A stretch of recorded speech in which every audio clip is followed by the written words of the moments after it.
friends, welcome back to Frosty Eye Candy, and thank you for your patience waiting for my new videos to come out. As you know, obviously the Piggies After Dark have just been released, and my videos and my pieces had contained the Pigs After Dark, so I had to wait until the official release. But here we go, guys. Well, let's get rid of that light source and look at this one. See how these beautiful northern lights came out here? Now, to be honest, I wasn't going for this. I honestly don't quite know how that happened, but it came out so beautifully. And as you can see, like a hot lava with the northern lights over the top of it, or a yellow cell road, let's say. But there's the dried and resin results.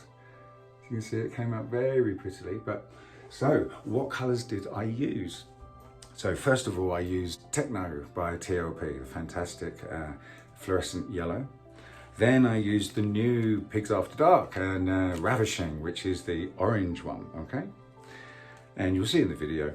After Ravishing, we put down Mango. Here we go, Mango.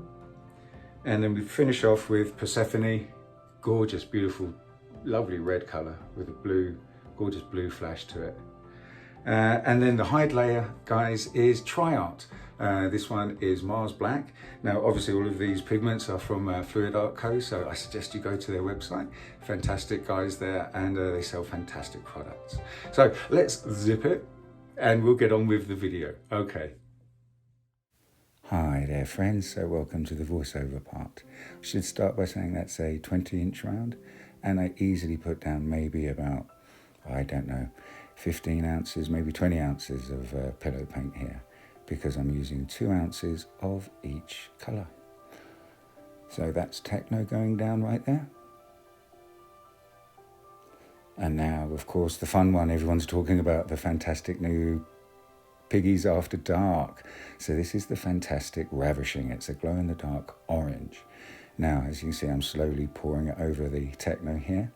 Now, when you're using these paints, it is quite important to either use other transparent paints with them, or if you're using a combination of opaques, I would recommend using the Piggies After Dark towards the end of your pour. So obviously, if you're going to put an opaque over the top, you're going to cover them up. But in this test, I'm using just transparent pigments, and you can see me just using another scraper there to help the rest of the paint off. But the other important thing is how much do you actually mix in pouring medium. So as I said, there's 2 ounces of pouring medium here. When I got my samples, because I'm very lucky to be part of the Piggy crew, the samples, I believe there are maybe a couple of grams in each little bag.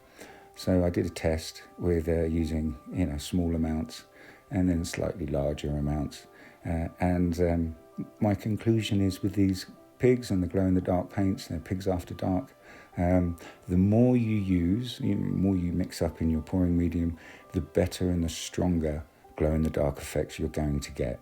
So I tried mixing up 1 gram in 2 ounces and then a couple of grams, and then I used the whole bag. So like I said, it was about 2 grams, maybe 2.5 grams of the Ravishing in the 2 ounces of pouring medium. And as you saw from the beginning, it glows quite amazingly. Okay, so this is TLP Mango that I'm pouring over. That is another transparent.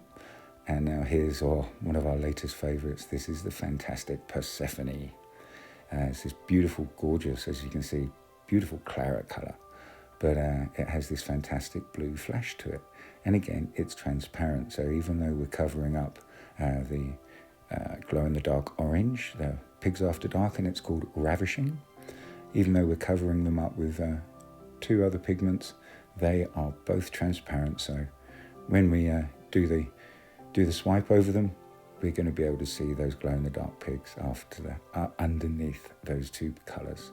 So we're just laying the hide colour down now. And as I mentioned before in the little intro, this is Mars Black.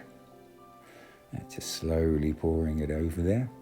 And of course, this is the Winterstrom technique developed by Jessica Winterstrom. Big shout out to you, Jessica, thank you. And in we go for the swipe using my favourite Cell Activator, and that's Rustoleum Gold Mine. And that's mixed with Rustoleum Floetrol. and I mix it up around about a ratio about 3:1. But the video right now is at double time, so we can see those cells start to form there. But as you can see, where I kind of swiped a little too hard at the top of the picture, you kind of got that fantastic little quaff flick. But after we spin it out and after it dries, that's what gives us that amazing northern light effect. So anyway, in we go for the first spin. And for those watching for the first time, leaving it in real time so you can see how long and how fast I spin for. I know other artists spin a little bit for not as long, but I like to give the paint just that extra little bit of time to meet the edges and flow over nicely. But as you can see, using the extra amount of pillow paint gave us a great expansion of our colours and the swipe, and has covered the canvas quite well. But we're going to go in for a second swipe. So while we're waiting, I would love to tell you about the sheleeart course. If you've not heard about sheleeart, sheleeart is one of the pioneers of this fantastic fluid art. She has an online acrylic pouring course at sheleeart.com.au. I'll put the address up on the screen. I highly recommend it. I've taken it, and many of my fellow peers have taken it, and we all find it incredibly beneficial, so we highly recommend it. And I also have a 15% off discount code, and I'll put that on the screen right now. So it will make the course even more affordable. So there we go, guys. We just had a little preview of the way those piggies were giving us a shimmer there at the top. And in we go for the second spin, again leaving it in real time. And while we're just waiting for this, I would love to tell you about our Facebook group, the Acrylic Crazy Train. It's for beginners of fluid art to share their work and get help. We have many amazing artists from all around the world just waiting to help you. So please check us out on Facebook, the Acrylic Crazy Train. So there you go, guys, looking pretty fantastic. I love the way, at first, when I first saw it, and the kind of over swipe at the top that turns into the, look at those colours, that turns into the northern lights when it dried. I didn't like it at all, and I was thinking of scrapping it, but I'm very glad I didn't, because it came out very beautiful indeed. I kind of see, as I said at the beginning, either lava field with some northern lights over the top, or could be like the yellow brick road for Dorothy, but this is the yellow cell road. But very happy with this, how this came out indeed. And you're going to get another chance to look at the glow-in-the-dark ravishing, the orange glow-in-the-dark piggy after dark. At the end, we're going to have a nice little close-up now. But as I said, I was charging I was using a UV flashlight. You'll see it pop on in just a second, just to charge it up, or charge up the glow-in-the-dark pigment, because the pigment needs ultraviolet light is best. If you have an ultraviolet torch or handheld or something like that, but LEDs won't work to charge unless they emit a ultraviolet wavelength. Regular incandescent bulbs will work and will charge the piece, but here we go. So there it is under the UV light. You can see it really beautifully.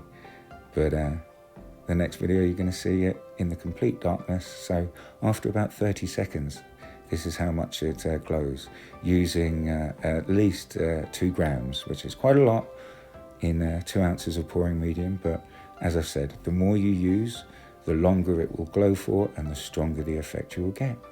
Thanks very much, my friends, for watching. Please click lower left for the new video and click on the lower right for subscribe.